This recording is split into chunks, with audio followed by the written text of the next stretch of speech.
Bonjour, bonjour ou bonsoir. Là où vous êtes, que Dieu soit au contrôle. Bonsoir ma soeur. Bonsoir. Comment ça va? Ça va et toi? Ça va, par la grâce de Dieu, tout va bien. Amen. On est encore là, une fois de plus, à 21h, même heure, toujours branché sur notre TV La Foi en Jésus, la chaîne où la vérité libère. Et dans votre émission, Jeunesse Lève-toi, où le Seigneur est l'ami de la jeunesse. Voilà. Et aujourd'hui, on va recevoir pour vous 2 jeunes filles. Parce que c'est des jeunes gens qui sont encore très très jeunes, vraiment jeunes. Mais qui ont déjà accepté Christ dans leur vie. Exactement, qui servent le Seigneur avec crainte et tremblement. Aujourd'hui, elles viennent vous parler, nous parler de ce que Dieu a fait dans leur vie. Parce qu'elles ont compris que lorsque Dieu se manifeste dans la vie d'une personne, on doit le témoigner. Jésus-Christ nous permet de le recevoir, non pas pour le garder dans nos sacs, mais pour le témoigner, pour pouvoir ensuite tirer les autres aussi dans les seigneurs. Et je ne sais pas si Frère John a autre chose à rajouter. Oh, à part dire merci à Seigneur, c'est vraiment merveilleux de voir des jeunes gens que Dieu les a vraiment écartés dans le monde, même avant qu'ils puissent connaître le monde. Exact. Car nous voyons beaucoup de gens, surtout dans la société actuelle où nous vivons, nous avons souvent l'impression qu'il faut passer par le monde pour connaître Jésus. Or que non, Jésus aussi, il peut aussi choisir ses élus de leur jeune âge avant qu'ils puissent subir les conséquences de la société et de leur jeunesse, mais directement Dieu les récupère. Alors c'est pour ça, sans plus tarder, j'aimerais bien qu'on prie. On va prier ensemble. Ma sœur, inclinons-nous. Et nos 2 chers invités, on va s'incliner pour prier, pour demander que Dieu soit au contrôle. Et puis nous allons commencer vraiment dans la présence de Dieu. Seigneur Jésus-Christ, nous demandons que tu puisses être au contrôle. Nous demandons que tu puisses veiller sur chacun d'entre nous ici. Père, guide les paroles de nos chers invités, notre sœur Marielle et notre sœur Priscilla. Sois content de leurs paroles, Seigneur Jésus. Et le sang qui a été versé sur la croix, Papa, puisse nous oindre. Donne l'intelligence et la sagesse pour que toutes les réponses que nous entendons ici soient édifiantes pour le peuple de Dieu, Papa. Nous voulons apporter le renouveau dans le corps du Christ. Nous voulons apporter l'impact dans la jeunesse chrétienne. Alors, Père, aide-nous pour que cette émission soit vivifiante et édifiante pour ton peuple. Laissons tout entre tes mains par ton nom, Seigneur Jésus-Christ. Amen. Amen. Bonjour ou bonsoir. Bonjour. On va essayer à chaque fois de donner la parole à l'un ou l'autre pour que vous ne vous piétinez pas. D'abord, bonjour ma sœur. Bonjour mon frère. Ça va, vous allez bien? Oui, je vais très bien par la grâce de Dieu. Et vous? Ça va très bien. Merci. Je ne suis pas seul, là, je suis avec ma sœur. Pas l'oublier. C'est parce que vous me parlez. Et ma sœur Marielle, ça va? Ça va, par la grâce de Dieu. Pas trop fatiguée? Un peu quand même. Un peu stressée? Oui, un peu stressée. C'est tout à fait normal. Faites appel au Christ. Il sera avec vous du début jusqu'à la fin. C'est le plus important. Alors, comme aujourd'hui, nous avons le thème vraiment, par rapport à votre expérience, de pouvoir apporter aux jeunes, surtout de leur expliquer comment vous avez acquis cette soif de la parole de Dieu, cette soif du Christ. Mais avant de parler de ça, nous allons d'abord parler de choses merveilleuses que le Christ a fait dans votre vie pour que vous puissiez le connaître aujourd'hui. D'abord, nous allons commencer par la sœur Marielle. La sœur Marielle, la plus jeune, et puis nous allons passer par la grande sœur qui est sur le plateau. Juste vous présenter d'abord, et puis parler de votre témoignage. Qu'est-ce que le Christ a fait dans ta vie? D'accord. Donc, je me présente, je m'appelle Marielle Grasse. Je vais dans l'église sur Saint-Arissable. Ça fait quelques années que Rapproche bien le micro. Ça fait quelques années maintenant que je suis dans le Seigneur. Et oui, je suis contente maintenant de me retrouver dans le Seigneur. Et comment tu as connu le Seigneur? Quel est ton témoignage? Mon témoignage, donc tout a commencé, ça fait déjà quelques années, même pas quelques années, depuis que j'ai 4 ans, 5 ans, que je partais avec ma grand-mère à l'église, on partait partout. Et puis, j'ai appris à connaître le Seigneur un peu. Après, j'ai commencé à m'éloigner parce que je traînais avec des amis, pas vraiment qui étaient dans le Seigneur, malgré que j'étais jeune, mais je savais déjà que tout ce que je faisais n'était pas bien. Et puis, donc, je me suis habituée à faire ça. J'étais très méchante avec les autres, agressive. Quand quand tu me demandais une question, j'étais obligée de te répondre mal, de te mettre mal à l'aise. Et donc, c'était une habitude. Et puis, un jour, comme ça, je vois ma mère qui se lève, qui part à l'église. Seulement un esprit, comme ça, me dit, suis-là. J'y vais aussi. Arrivée à l'église, je me sens comme chez moi. Je me sens bien. On dirait que je connais cette église depuis des années. Et après, maintenant, j'étais partie rejoindre le pasteur pour me présenter. Ah, maintenant, il m'a dit, oui, l'heure de ta mission a sonné. Mais je n'avais pas trop compris. J'ai seulement répondu, Amen. Après, maintenant, il y a quelques mois, il y a eu des attaques et tout. J'étais à l'hôpital, j'étais malade. J'avais, comment on appelle ça, une allergie et tout. À ce qui paraît, je ne pouvais pas guérir et tout, mais maintenant, je suis encore là. Amen. Et donc, il y avait des attaques. Après, maintenant, à une veillée, j'ai eu une prophétie, oui, tu as le don de prophétie. Donc, le lendemain à l'école, je suis partie, je vais commencer à me vanter avec mes amies chrétiennes. « Oh, mais moi, j'ai le don de prophétie et tout, toi, t'as rien, nanani. » J'étais trop... Donc, je me vantais, en fait. Après, maintenant, je rentre à la maison, je dis, bon, je vais lire un peu la Bible. Je lis la Bible. Après, maintenant, je tombe sur un passage, comme par hasard, où il était écrit, ne vous réjouissez pas du don que l'Esprit vous a donné, mais réjouissez-vous que votre nom soit écrit au ciel. Voilà. Amen. Après, maintenant, ça m'a touchée, je me suis mis à pleurer, je suis partie prier, j'ai commencé à prier. Après, c'est là où j'ai compris vraiment que Dieu avait vraiment besoin de moi, que je vais changer de vie. Après, c'est là quand j'ai commencé à changer, j'ai commencé à prier avec sincérité. Et après, voilà. Donc, pour toi, c'était un peu, si on peut dire, une grâce d'être né dans une famille où la grand-mère déjà t'emmenait à l'église et ensuite ta maman aussi priait. Donc, pour toi, c'était une grâce. Oui. Et nous allons passer à notre sœur Trescilia. Ouais. Qu'est-ce que le Seigneur a fait dans ta vie et comment cela fait-il qu'aujourd'hui, on t'appelle sœur en Christ? Bon, mon histoire a déjà commencé dès le bas âge, quand j'étais née, donc à ma naissance. J'étais née 2 mois avant la date prévue et j'étais trop petite. Donc, et apparemment, j'avais de l'asthme et j'avais le sinusite, donc je n'arrivais pas à respirer. Et les docteurs, ils ont dit à ma maman, voilà, ça ne vaut pas la peine de vous accrocher à votre fille. Elle ne va pas même avoir 1 mois. Donc, il faut mieux déjà commencer à préparer l'enterrement et tout ça parce qu'elle ne va pas survivre. Et mon père, il était catholique, donc lui, ce n'était pas quelqu'un qui allait à l'intercession et prier, jeûner. Il avait déjà commencé les démarches. Mais ma maman, elle a directement commencé à jeûner, donc elle est restée à l'hôpital après ma naissance. Il y avait toute l'église qui venait et les docteurs ont dit, c'est pas la peine, il faut pas faire tout ça. Mais ma maman, elle était chrétienne. Donc, elle a pleuré, elle a prié Dieu. Elle a dit, Dieu, regarde, si tu la protèges, moi, je veux la consacrer à toi. Et le docteur a dit, voilà, vous êtes la maman, nous comprenons, mais c'est vraiment, scientifiquement, c'est pas possible. Ses poumons sont déformés. Elle ne va pas arriver à respirer, à avoir tout ça. Donc, du coup, il y avait encore 1 semaine à rester. Et ils avaient déjà commencé à acheter les habits d'enterrement, les petits cercueils, tout ça, tout ça. Et maman, elle restait là toujours. Elle priait. Toute l'église est venue prier. Le pasteur, les groupes d'intercession, ils sont tous venus à l'hôpital. Et le pasteur disait à ma maman, voilà, même si c'est difficile, n'abandonne pas, continue à prier. Donc maman a continué à prier du tout. Elle avait vraiment maigri parce qu'elle ne mangeait pas. Mon oncle, il est aussi un pasteur, donc lui aussi, il jeûnait. Il est aussi là à l'église, dans l'hôpital, partout.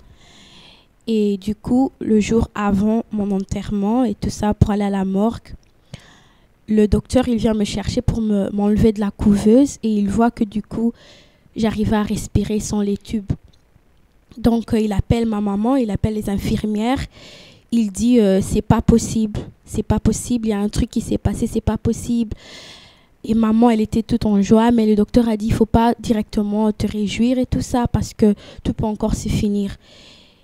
Et du coup, je respirais sans les tubes. J'arrivais à respirer par le nez. Et le docteur, il était en choc. Il était en choc total, les infirmières, tout le monde. Même jusqu'à présent, il y a encore une photo de moi dans la salle d'accouchement de l'UNIKIN, la clinique universitaire à Kinshasa. Et ils ont dit à ma maman, ils ont dit, voilà, ton Dieu est grand. Parce que scientifiquement, elle était déjà morte. Et c'est là que maman me disait, toutefois, je te consacre à Dieu. Si ce n'était pas lui, tu n'aurais pas dû être là. Donc chaque jour, je me rappelle de ça, que voilà, tu sais, je suis là grâce à lui.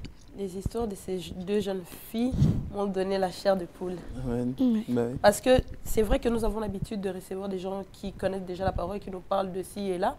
Mais là, on a l'impression que c'est quelque chose de nouveau. Et on s'est dit que Dieu est vraiment merveilleux. Dieu est vraiment merveilleux. Il est merveilleux. Parce que c'est vrai qu'en marchant dans la rue, on peut vous croiser, mais on ne peut jamais imaginer que de telles choses soient passées. Et surtout, ce qui est merveilleux chez notre Dieu, c'est quoi? C'est que il agit toujours différemment dans chaque famille. Exactement. Tu sais, si on établit les témoignages de chaque famille, mais on aura l'impression en fait que vraiment c'est là qu'on comprend que notre Dieu, il est à l'infini incompréhensible. Amen. Exactement. Donc Priscilla, elle était déjà morte. On avait déjà préparé son cercueil. Mais Dieu l'a réanimé. Dieu l'a ressuscité. Amen. Et maintenant, Priscilla, c'est vrai que dans la vie, pour devenir vraiment un enfant des dieux, on est obligé de recevoir Jésus-Christ comme notre Seigneur et Sauveur. Ouais. Toi, tu as reçu Jésus comme Seigneur et ton Sauveur parce qu'il t'a ramené de la mort à la vie, parce que ta maman t'a consacré à lui, ou par toi-même, tu t'es dit que non, aujourd'hui c'est mon temps, je veux recevoir Jésus-Christ comme mon Seigneur et Sauveur parce que sans lui, de toute façon, je suis rien. Mais, moi, j'ai été baptisée il y a 3 ans, donc j'avais 16 ans et c'est là que j'avais officiellement reçu Jésus comme Seigneur et Sauveur. Parce que j'ai perdu ma maman à 12 ans, donc après ça, j'ai dit Dieu, ben voilà, c'est fini. Parce que de toute façon, pourquoi tu vas prendre ma maman qui était très chère à moi? Donc après ça, je me suis rébellée en fait. J'ai quitté l'église, j'ai arrêté de chanter, c'était fini. Et là, j'avais 12 ans seulement et mon père, il avait dit si tu continues comme ça, je te renvoie à Kinshasa. Parce que j'arrivais plus. Donc c'est là que j'ai réalisé qu'en fait, j'étais consacrée, mais je n'étais pas vraiment dans l'église parce que maman, c'était l'encadrement. Elle m'a encadrée. Mais moi-même, je n'étais pas encore prête d'y aller seule.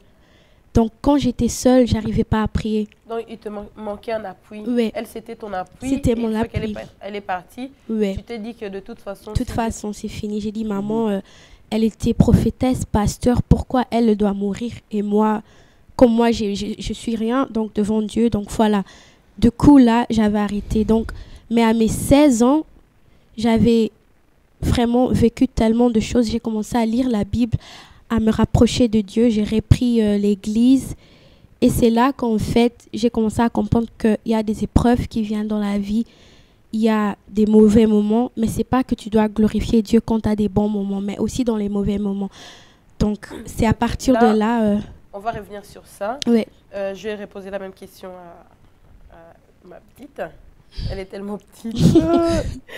Non, mais c'est mignon. Oui, c'est tellement beau. Je me dis, si nous tous, on avait cette grâce-là, que Jésus puisse nous transformer à cet âge-là, je crois que le corps de Christ aurait été mûr à cet âge, aujourd'hui. Donc, c'est vraiment une grâce. Comment tu as reçu Jésus-Christ dans ta vie? Par les parents? Par la grand-mère qui t'emmène à l'église? Ou c'est par toi-même? Ou par toi-même? Non, plus par mes parents et ma grand-mère. C'est plus eux. Mais aujourd'hui, tu acceptes Jésus parce que c'est eux qui t'ont montré le chemin ou parce que tu es convaincu de que quelque part c'est la bonne voie? Parce que la Bible nous dit aussi que si quelqu'un veut suivre Jésus-Christ, il doit porter sa propre croix. Amen. Et toi maintenant, quand tu as fait la confession, Jésus-Christ, comme la prière qu'on nous apprend, hein, que je vais recevoir Seigneur Jésus comme mon Seigneur. Mon Seigneur est sauveur. Tu l'as fait pourquoi exactement? Ben, comme le frère Jean a dit, c'est parce que j'en étais sûre que c'est le bon chemin et que mon chemin, je vais passer par ce chemin, j'en étais sûre. Et aujourd'hui, tu es satisfaite ou? Je suis très contente. Tu es très très contente. On va revenir. Mais juste pour la sœur Priscilla, juste avant, parce que là tu as dit, il y a eu tu as perdu ta maman et puis... Oui, elle s'est rébellée. Mais quel était l'élément déclencheur pour que tu décides que maintenant, stop, je reviens au Seigneur? L'élément déclencheur, c'était quoi? Mais, après un moment, quand maman elle est partie, j'étais tellement triste. J'avais de la tristesse, la colère envers Dieu, envers tout le monde. Je n'arrivais plus, donc je ne mangeais plus. J'avais vraiment envie de mourir. Donc du coup, j'ai dû aller à l'hôpital parce que voilà, j'avais perdu trop de poids et tout ça.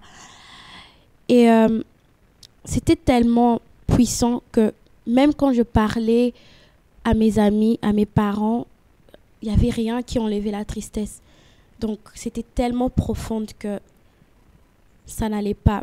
Et je me rappelle, je suis allée à l'église donc je ne voulais pas, mais voilà, tout le monde allait, donc j'étais allée. Et il y avait une prédication qui parlait de se réjouir dans toutes les circonstances. Et c'est aussi un passage dans la Bible où on dit bénissez le nom de Dieu dans toutes les circonstances. Donc voilà, c'était là en fait que j'étais tellement attentive. Je pense que cette prédication était pour moi ce jour-là. Et c'était là que j'avais compris que voilà, la mort de maman, est-ce que moi j'aurais pu changer quelque chose? Je pense pas. Donc c'était à partir de là en fait que j'avais vu que voilà, maintenant je dois rentrer à l'église, je dois écouter les prédications et mieux comprendre pourquoi ça m'arrive et comment je dois continuer. J'aimerais en fait, ma sœur, surtout dire à nos bien-aimés qui nous suivent, peut-être quelque part il y a un frère ou une sœur qui a fui Jésus parce qu'elle a été déçue par la perte ou la mort d'une famille, d'un membre de famille, de père, d'un parent. J'aimerais te dire, comme ma sœur elle a dit, on doit se réjouir à tout instant, à tout moment, dans toutes circonstances. La Bible nous dit, vivez vos épreuves comme sujet de joie. Nous avons vu Job. Job, il a tout perdu. Qu'est-ce que Job a dit? Le Seigneur a donné, le Seigneur a repris. Amen. Que son nom soit glorifié. J'aimerais te dire aujourd'hui, Dieu, à travers nos deux sœurs ici, Dieu peut te parler en te disant qu'il a besoin de toi. Ce n'est pas la perte d'une personne qui doit t'éloigner de Dieu. C'est sa volonté.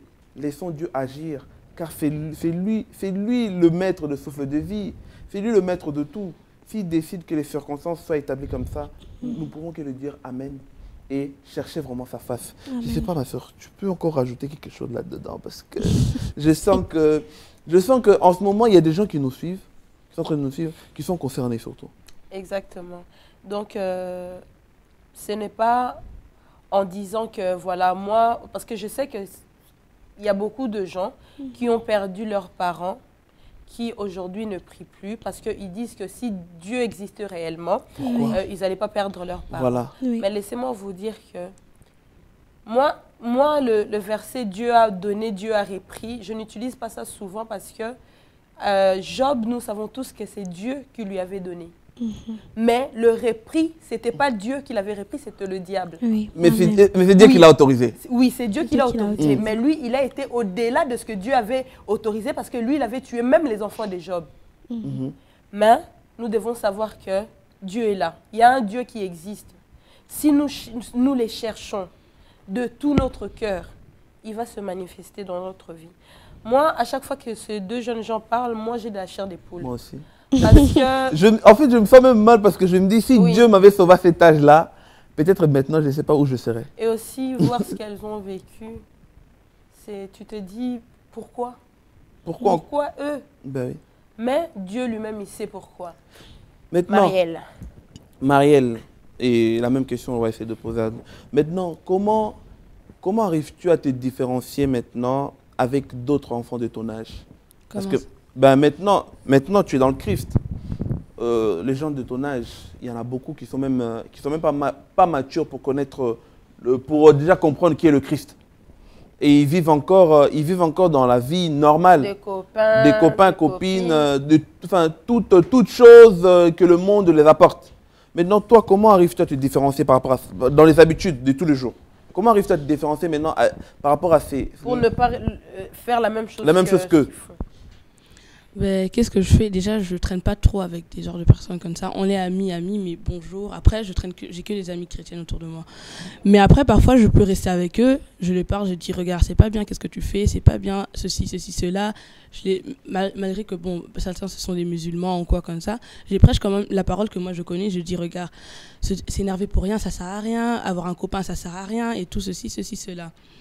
Mais après, sinon, tout se passe bien. Mais tu penses que Dieu t'a transformé, pourquoi? Pour sauver les autres ou pour ton salut à toi toute seule? Non, moi je crois que c'est pour sauver les autres, pour faire des nations des disciples. Exactement. Donc tu es vraiment convaincu que tu dois impacter tout ton entourage. Ton entourage, tu dois le ramener dans le Christ. Oui. C'est bien ça. Et tu n'as pas honte de, par exemple, de parler des dieux aux autres, parce que parfois il y en a qui ont honte de ce que les autres peuvent penser. Ils ont peur d'être jugés. Tu n'as pas peur que tu sois jugé? Avant, j'avais peur, j'avais très peur, j'osais même pas parler de Dieu.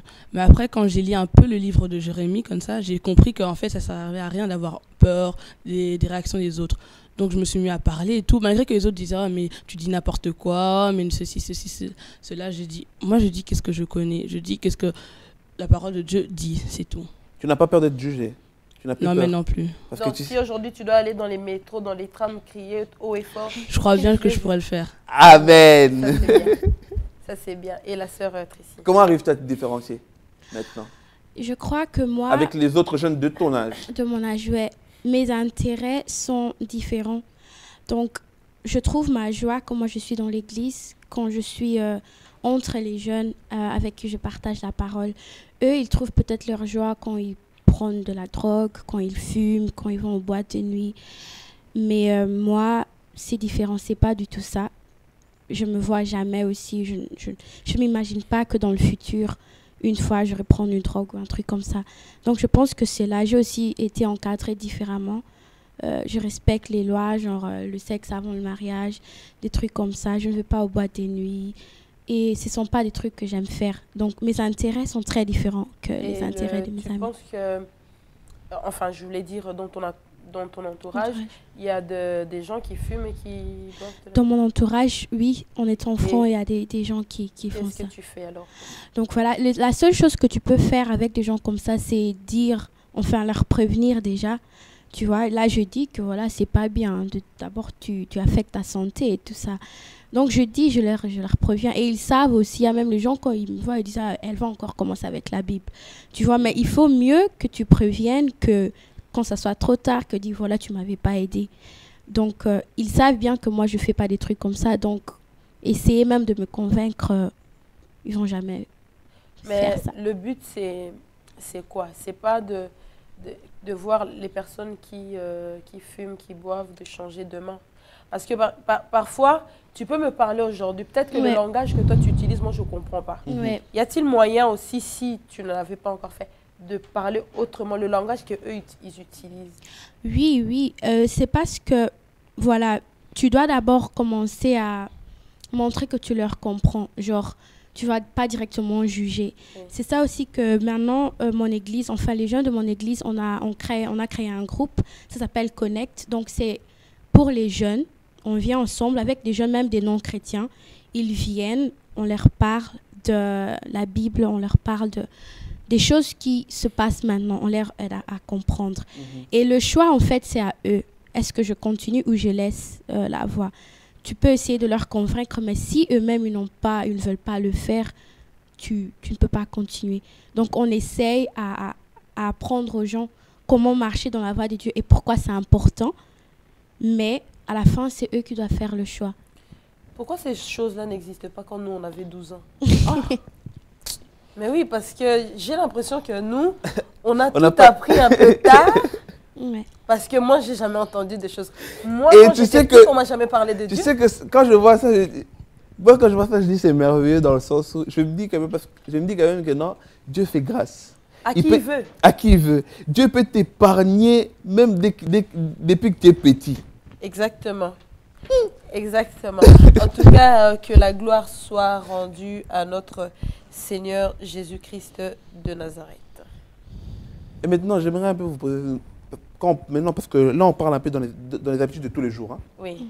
Maintenant, par exemple, qu'est-ce que tu faisais avant que maintenant tu ne fais plus parce que tu es dans le Seigneur, par exemple?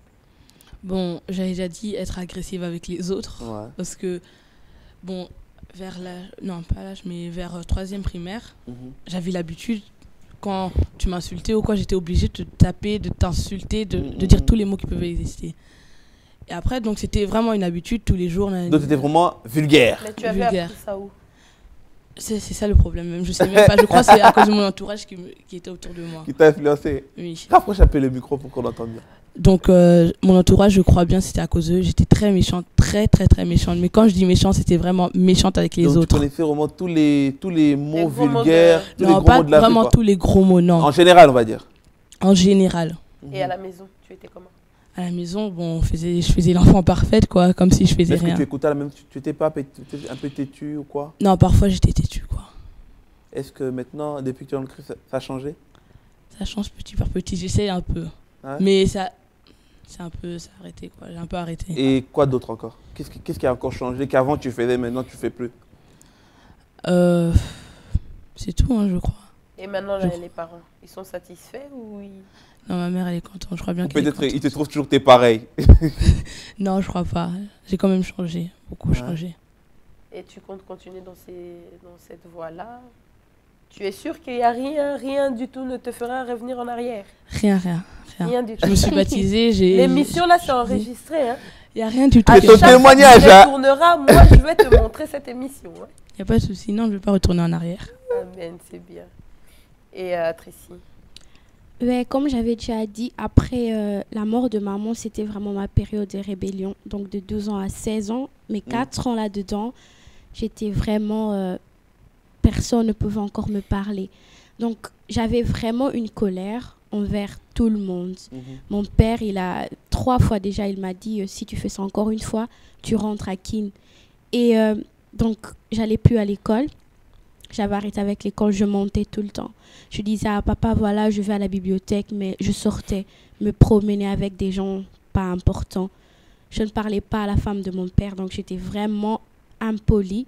Mon père, il est toujours en choc maintenant quand je lui parle poliment parce que quand j'avais 14 ans, il n'aimait plus être dans la même maison que moi. Il sortait pour que quand je dors, il revienne. J'étais tellement impolie envers mon frère, mes petites sœurs. Tous, ils ne m'aimaient pas du tout. L'école, on m'avait renvoyée 2 fois parce que j'étais seulement tellement impolie. Mais c'était à cause de la colère que j'avais dans mon cœur envers tout le monde. Parce que je pensais, pourquoi toi tu vis et ma maman, elle est partie. Et ça, 4 ans, hein, imaginez. Et c'est l'enfer pour ton père. Mon père, non. Hein, et j'ai là la où chance... j'espère que papa vous êtes trop béni parce que Dieu va donner un cœur grand. Ah là là. J'ai la chance qu'il m'a supporté. Et surtout aussi, j'ai commencé à douter à l'existence de Dieu. Et ça, c'est un regret que j'ai toujours avec moi. Parce que... Dieu t'a déjà pardonné. Je regrette ça chaque fois. À l'école, tu vois, à l'école, on vous apprend des théories scientifiques, genre les hommes, ils viennent des singes et tout ça, tout ça. Donc moi, je disais, ouais, c'est vrai, parce qu'en fait, un Dieu, on ne le voit jamais, tout ça, tout ça. Donc, tout le monde était étonné, mais toi, tu viens d'où avec tout ça? Donc, maintenant, quand je revois mon comportement, non, mais pendant que tu te comportais comme ça, toi-même, ça te faisait quoi? En le moment-là, ça me faisait du bien. Je ne sais pas pourquoi, c'est parce que j'avais une colère. Je ne sais pas pourquoi. Maintenant même, je me demande qu'est-ce qui s'est passé. Pourquoi j'étais tellement en colère. Pourquoi j'avais tellement une tristesse. Ça me faisait du bien parce que je m'en foutais. J'ai voulu que tout le monde sente la misère que moi j'avais. Donc mon père, que ça soit mon père ou pas, je m'en foutais. Mes frères et sœurs, c'était pas mon problème. Donc c'est là. Donc voilà, j'étais pas vraiment enfant exemplaire. Et c'est vraiment un regret que je porte toujours dans mon cœur. Et j'ai vraiment la chance que maintenant, je ne suis plus comme ça. Mais Dieu a dit à Jérémie qu'avant que tu sois né, je te connaissais. Je te connaissais. Ouais. Donc toi déjà, quand on voit ton histoire, mort vivant, tu es revenu, mort né, tu es revenu à la vie, Dieu te connaissait. Oui. Parce qu'il n'y a même pas d'aller chercher les réponses. Dieu est amour, hein. Tu sais, quand il regarde, déjà, il dit... Cet enfant était mort-né, je l'ai ramené à la vie. Mais il ose encore me désobéir. Exactement. Mais il est tellement amour qu'il t'a laissé le temps de te rebeller. À la fin, il t'a racheté. Ah, Seigneur Jésus, il est amour. Il est vraiment amour. Il est vraiment amour. Non. Non, mais il connaît ses brebis. Ben oui. Mais moi, je pense que Dieu, parfois, il permet... aux gens de connaître aussi le monde. Comme ça, quand tu vas revenir, tu verras que dans ce monde-là, là où j'étais, il n'y avait rien. Mais en Dieu, j'ai tout trouvé. Tu n'as jamais été en boîte de nuit, tu n'as jamais fumé, tu n'as jamais connu de ça et là. Ouais. Mais si aujourd'hui, tu rencontres, parce que dans ce monde... on rencontre de tout, hein? De tout. Tu rencontres une personne, tu t'attaches, mais la personne là te fait croire que il est chrétien, il est un enfant de Dieu. Ouais. Et puis, un jour, il t'emmène en boîte, il t'emmène je ne sais où. Tu feras comment? Si, par exemple, Dieu permet que tu te maries avec un faux chrétien et ensuite, il te montre un autre visage. Je ne pense pas que ça va se passer. D'abord parce que, pour commencer, c'est très dur à me convaincre. Je suis une personne qui, quand je pense quelque chose, je reste derrière ce que je te dis. Et j'ai eu des amis qui ont essayé de me convaincre. Voilà, viens, tu vois, c'est la fin de l'année. Viens, on part, on sort, tu vas bien te sentir. Mais moi, je dis toujours, et voilà, le dimanche, je dois être à l'église. Hein. Je ne peux jamais bien me sentir quand je sors le samedi. Je vais fêter le dimanche, je pars dormir à l'église. Donc, de toute façon, déjà être avec quelqu'un qui est un faux chrétien et qui va essayer de me convaincre sur une autre foi, je doute. Je doute que ça va se passer un jour. Et tu ne vas jamais dans des fêtes? Si c'est une fête comme la dernière fois, la fête de la cousine à John, là, on va. C'est une fête familiale, mais pas que dans le boîte de nuit, tu vas me voir... Mais dans les fêtes, il y a quel genre de musique? Il y a un peu de tout. Oui, mais c'était... Mais maintenant, juste pour que le peuple de Dieu puisse comprendre peut-être aussi, parce que quand vous regardez, vous êtes jeune, hein. Oui. Vous n'avez même pas dépassé 20 ans, il faut le dire. Pas encore. Mais maintenant, est-ce que je vais commencer par toi, Marielle. Est-ce que tu n'as pas peur d'un jour de te réveiller le matin et de dire, mais en fait, je n'ai pas connu le monde, hein. Je vais essayer un peu. Je vais peut-être essayer. Tu n'as pas peur un jour d'avoir ce sentiment-là, de vouloir peut-être découvrir? Je vais goûter. Goûter, de dire, bon, je goûte juste pour voir un peu comment c'était. Et puis, je reviens. Oui, parce que vu qu'on sait que Dieu, notre Dieu, c'est un Dieu miséricordieux. C'est pas bon, tu sais, tu vas dire, bon, de toute façon, Seigneur, j'ai trop travaillé pour toi. Ça fait des années, je chante pour toi. Donc, si au moins une fois, je me permets, et puis je reviens, et puis je reviens, tu vas me pardonner. Tu n'as pas peur peut-être d'un jour d'avoir cette envie-là de vouloir goûter le monde et puis revenir? Parce que tu vas dire peut-être, je n'ai pas profité de ma jeunesse. Est-ce que tu as déjà réfléchi à ça? Oui, au début, j'avais déjà réfléchi à ça. Tu avais peur? J'avais quand même peur. Je me disais, oh non, mais je suis déjà dans le Seigneur, mais moi, je veux quand même connaître le monde, voilà. la mode, toutes ces choses-là. Mais après, j'ai un peu compris un peu aussi c'est quoi le monde. J'ai aussi compris qu'est-ce qu'il y a dans le monde, toutes ces choses. Après, je me suis dit, non, en fait, c'est mieux que je reste dans le Seigneur, que je continue ma voie dans le Seigneur. Et tu as compris ça comment? En regardant, dans mon témoignage aussi, j'écoute aussi la musique mondaine, ça j'ai oublié de le dire. Et quand comment j'ai pu savoir le secret de la musique mondaine, c'est grâce en regardant des vidéos comme ça qui démasquaient les chanteurs et tout. Donc j'ai regardé, j'ai compris aussi. Après, je me suis mis à regarder, à écouter des prédications de tous les pasteurs qui parlaient sur le monde, ceci, cela. Après j'ai dit non, en fait, ça sert à rien que je parte découvrir le monde s'il se passe des choses comme ça. Parce que maintenant, si je pars découvrir le monde, à ce moment-là même, Jésus vient, il revient comme ça, je perds ma place au paradis. Tu es sûr que dans 20 ans, tu seras toujours pareil? Non, tu seras toujours comme ça, toujours. Amen, c'est bien. Cette vidéo-là restera, ça sera ton témoignage. Il n'y a pas de souci. Et Tréfilia, tu n'as pas peur, peut-être un jour, de vouloir connaître, que ce soit le monde, de prendre l'alcool, aller en boîte, tu n'as pas peur que ce sentiment-là un jour revienne? Non, pas du tout.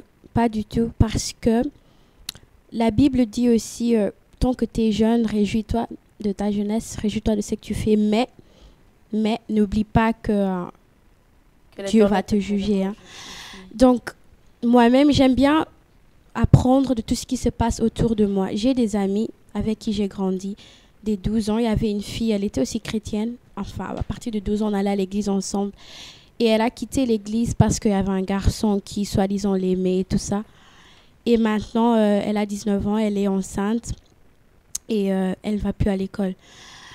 Et quand tu vois ça, je me dis, pourquoi moi je vais essayer de goûter? Pourquoi je vais essayer de quitter ce que j'ai maintenant, qui est très précieux, pour aller dans des boîtes de nuit? Non, parce que non, ça ne va pas. Je ne sais pas, mon cœur, il est déjà disposé. Il est déjà... Je sens l'affermissement de leur jeunesse. C'est tellement merveilleux. Parce qu'on Dieu sent amour, aussi qu'elles sont bien enseignées. C'est ça qui manque en fait de nos jours. De ce jour, ouais. D'être enseigné. Ouais. De connaître pourquoi on sert Dieu. C'est vrai. De connaître des versets. Est-ce que vous lisez la Bible régulièrement? Moi, je lis quand même la Bible. Est-ce qu'il y a des versets qui animent vos cœurs, qui sont comme vos slogans ou vos boucliers de référence? Il y en a quelques-uns. Comme quoi? Comme dans Psaume 1, versets 1 à 3. Qui dit quoi? Qui dit « Heureux l'homme qui se réjouit dans le Seigneur et celui qui ne suit pas les conseils des méchants. » Bon, je ne connais pas après le reste. Donc c'est ça qui, parfois, quand je lis ce verset, je me dis non, il ne faut pas que je retourne dans le monde, il faut que je continue ma voie. Amen. Exactement. Et notre Tracy? J'en ai beaucoup, mais un de mes favoris, c'est Jean 29, 19, qui dit toi, tu as cru parce que tu as vu, mais heureux celui qui n'a pas vu et qui a cru. Amen. Parce que nous n'avons pas eu la chance de voir Jésus physiquement, mais nous croyons en lui et c'est ce qui nous rend heureux et c'est qui nous donne un peu qui nous rend certains de son existence. Et ça, j'aime bien parce que les gens ils disent, voilà, toi, tu ne vois pas Jésus, tu ne l'as jamais vu, pourquoi tu y crois? Et moi, quand je me rappelle du verset, ça me donne en fait de force que voilà, je n'ai pas vu, mais j'ai cru. Et c'est ça qui m'a plu. Aussi, jeûner. Oui, j'ai jeûné même. Un enfant aussi peut jeûner? Pour moi, oui. Ah ouais? Oui. Tu n'as pas du mal, mais tu jeûnes normalement? Je jeûne. Bon, je fais plus le jeûne de Daniel. C'est quoi le jeûne de Daniel? Le jeûne de Daniel, c'est vers le soir, tu manges des légumes ou soit des fruits, un truc comme ça. Et tu bois de l'eau. Franchement, que Dieu soit loué, que Dieu soit béni pour tout cela, de voir que nos jeunes sœurs qui connaissent la parole de Dieu, qui connaissent même le jeûne de Daniel. Le jeûne de Daniel. Et ça, c'est vraiment une bonne chose. Moi, je suis rempli dans la joie, là. Maintenant, Trécilia, qu'est-ce que tu peux dire à toutes les jeunes de ton âge, qui ont le même âge que toi, mais qui, eux, sont toujours impolis, ils ne respectent pas leurs parents, qui, eux aussi, ont perdu un père, une mère, et qui ne veulent plus servir Dieu? Que peux-tu leur dire? Tu peux leur parler directement. Bon, voilà. Que puis-je leur dire? C'est simplement de retourner vers la bonne voie. Parce que pense que maintenant tu ne pries pas, maintenant tu n'as rien de précieux, tu vas, tu sors.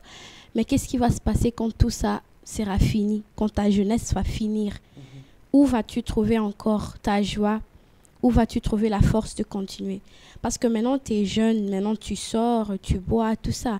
Mais quand tu auras 30 ans, tu ne seras plus en bon état pour faire toutes ces choses-là. C'est mieux que tu sois déjà affermi maintenant dans ta jeunesse et que tu trouves ta joie quelque part d'autre.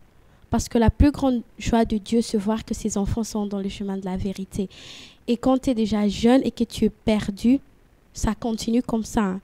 Au lieu de rentrer dans la bonne voie, d'arrêter tout ce qui est du monde. Parce que la Bible aussi nous dit de ne pas se conformer aux normes de ce monde. Nous sommes bien dans le monde, mais nous ne sommes pas du monde. Donc, mais ça demande un peu de connaissances pour les gens, pour bien savoir qu'est-ce qui est bien et qu'est-ce qui est mal. Et pour ce moment, c'est ce qui est la difficulté pour les jeunes. Ils n'arrivent pas à distinguer le bon du mal. Donc, quand le corps dit que c'est bon, c'est ça qu'ils font. Or, Dieu est esprit. Tu dois penser à l'esprit. Qu'est-ce que Dieu va faire? Si Jésus vient maintenant, est-ce qu'il sera content de tout ce que je fais maintenant? Et quand la réponse est non, c'est là que tu sais que tu dois changer. Amen. Amen. Et la sœur Marielle, qu'est-ce que tu pourrais dire à de jeunes de ton âge qui se croient peut-être, je suis inconscient, j'ai encore le temps, je suis très très jeune, je ne suis même pas encore majeur et tout, donc j'ai vraiment le temps. Qu'est-ce que tu peux dire à ces enfants-là? Moi, j'aimerais dire que le temps, ça passe très vite, mais très, très, très vite. Et déjà, même il y a des jeunes maintenant, même plus petits que moi, qui connaissent déjà la parole de Dieu, qui savent déjà des choses du monde. Moi, j'aimerais vous dire, il faut sortir de cette foule-là. Si vous restez dans cette foule, vous allez continuer dans cette foule. Rapproche. Pardon. Si vous continuez dans cette foule, vous allez tomber par terre. Vous n'aurez pas d'abri, vous ne saurez pas où aller. Il faut chercher. Quand on vous dit de chercher Dieu, faites-le maintenant. Il ne faut pas dire ah non mais j'accorde le temps et tout ceci cela. Ça sert à rien de dire ça parce que déjà depuis à ton jeune âge c'est toujours là où Dieu veut travailler avec toi. C'est toujours là où Dieu veut commencer à faire des projets avec toi. Moi je sais qu'il y a des jeunes même plus petits que moi qui ont un grand avenir même plus grand que le mien. Et c'est pour ça que moi je dis sortez de cette foule, arrêtez de suivre le monde. Le monde, c'est le monde. Toi, tu es un enfant de Dieu. Donc Dieu a un destin pour tout le monde. Dieu sait le chemin que tu dois prendre, mais ne suis pas l'autre chemin. Comme dans la parole, il est écrit même truc, tu as deux chemins devant toi. Le chemin de la vérité et la mort. Mais moi, je te conseille de suivre le chemin de la vérité. Afin que tu vives. Afin que tu vives, voilà. Donc moi, je vous conseille aussi la même chose. Amen, amen, Franchement, amen. Que Dieu soit béni. J'acclame Seigneur Jésus-Christ, car il est vraiment merveilleux. Il transforme très jeune. Surtout, j'ai aimé la sœur, elle a dit, on l'a demandé, est-ce que tu jeûnes? Elle a dit, oui, je jeûne. Elle fait le jeûne de Daniel. Elle fait le jeûne de Daniel, à son âge. Toi qui es papa, tu es vieux, voire 20, 30 ans, 50 ans, mais tu as peur de jeûner. Or qu'il y a des enfants de 12 ans qui jeûnent. Alors, bien-aimés dans le Seigneur, je crois que pour accepter Jésus, il n'y a pas d'âge. Non. Il n'y a vraiment pas d'âge. Il est là. On l'appelle le rachat. Pourquoi? Parce qu'à tout moment, il nous donne la chance de pouvoir nous racheter. Exact. Alors, je crois que leur témoignage était clair, leur parole était claire, simple et directe. Parfois pour évangéliser ou pour prêcher, ça ne veut pas dire que tu dois parler trop ou tu dois sortir trop de verbes. Dieu, parfois, il est clair, il est direct. Donc, je crois qu'aujourd'hui, on doit vraiment ouvrir nos oreilles et écouter la voix de Dieu qui nous parle. Car Dieu parle seulement à travers des gens. Exactement. Et lorsque nous invitons les serviteurs de Dieu, parfois vous dites que vous ne comprenez pas leur langage parce qu'ils sont trop spirituels. Aujourd'hui, nous avons eu des jeunes comme vous qui ont parlé dans votre langage. Je suis sûre et certaine que vous avez compris. Parce que les témoignages, ça nous édifie. Moi, personnellement, ça m'a édifié. Et comprendre que ces jeunes gens ont tellement la soif des dieux, tellement la soif de servir Dieu, c'est vraiment une grâce que nous avons reçue de notre Seigneur Jésus-Christ. Et ainsi, je dis encore merci à ces dieux-là, le Dieu Tout-Puissant, de nous envoyer encore de jeunes comme ça pour parler de sa gloire. Et n'hésitez surtout pas, vous avez vu, elles sont jeunes comme vous, voire même beaucoup plus jeunes que vous. Nous sommes ouverts à tout le monde. Donc si vous voulez aussi nous faire partager votre témoignage, nous faire partager votre expérience, vous pouvez nous contacter toujours sur notre TV La Foi en Jésus, www.tvlafoienjesusenamont.com. Et vous avez tous nos coordonnées ou voir sur nos pages, comme ma soeur peut le reciter. Nous avons notre page Facebook avec le même nom, émission Jeunesse Lève-toi. Et nous avons, ça c'est une page j'aime, nous avons un compte Facebook Jeunesse Lève-toi et un groupe émission Jeunesse Lève-toi. Je crois que nous avons été bénis par le nom de notre Seigneur Jésus-Christ, qu'il puisse être au contrôle, qu'il puisse rastavier là où il y a des trous, qu'il puisse apporter la vie là où il y a la mort. Amen. Alors nous laissons entre les mains de notre Seigneur. À jeudi prochain, même heure, 21h. Même bouquet au Rao TV sur notre chaîne TV La Foi en Jésus. Même site, www.tvlafoienjesus.com. À jeudi prochain à 21h. Que Dieu vous bénisse abondamment. Au revoir.